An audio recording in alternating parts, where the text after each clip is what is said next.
헌법재판소가 내일 윤석열 대통령의 탄핵 심판 8차 변론 기일을 진행할 예정입니다.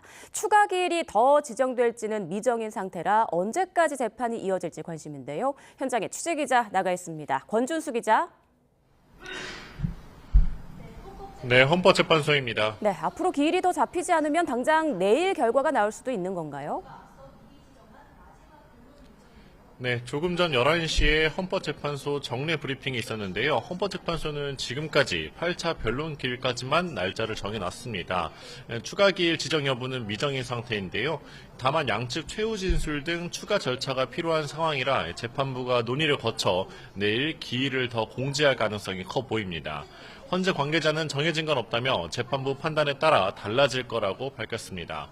현재는 또 윤 대통령 측이 추가 증인으로 신청한 강희구 대통령실 제1부속실장, 박경선 서울 동부구치소장, 신용해 법무부 교정본부장 등 3명에 대해서도 채택 여부가 아직 정해진 바 없다고 설명했습니다.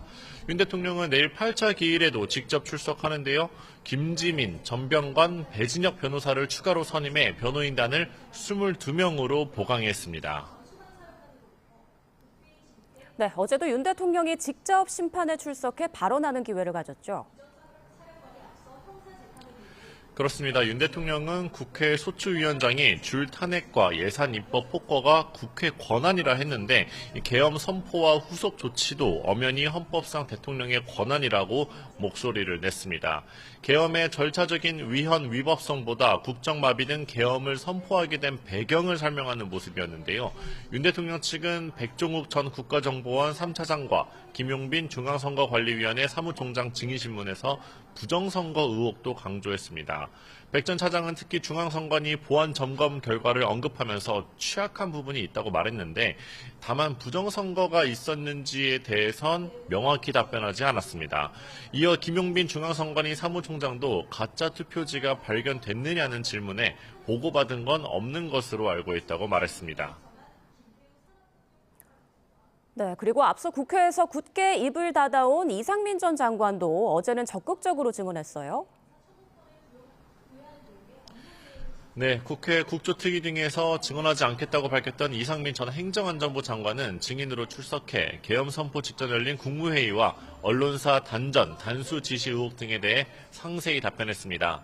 소방청 단전과 단수 쪽지를 멀리서 봤지만 그 쪽지를 본인이 전달받지는 않았다고 밝혔는데요. 소방청장 등에게도 관련 지시를 내리지 않았다 이렇게 선을 그었습니다. 국무회의 절차적 흠결 논란에 대해선 실질적으로 회의가 있었다고 주장했는데요. 이 전 장관은 국무회의라는 인식이 국무위원들 사이에서 있었고 계엄의 찬성 반대를 명확히 밝히지는 않았지만 위원들마다 대통령에게 우려를 전달했다고 밝혔습니다. 한덕수 국무총리나 다른 장관들이 국회에서 답변해온 것과 대조적이었는데요. 이 전 장관은 또 윤 대통령이 계엄이 오래가지 않을 거란 취지로 얘기를 했다 이렇게도 전했습니다. 내일도 증인 3명에 대한 신문이 이어지죠.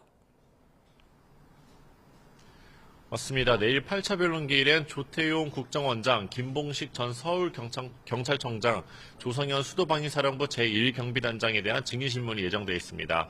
앞서 조지호 경찰청장에 대해서도 증인신문을 진행한다는 계획이었지만 건강상 사유로 조 청장이 헌재 불출석 사유서를 제출했습니다.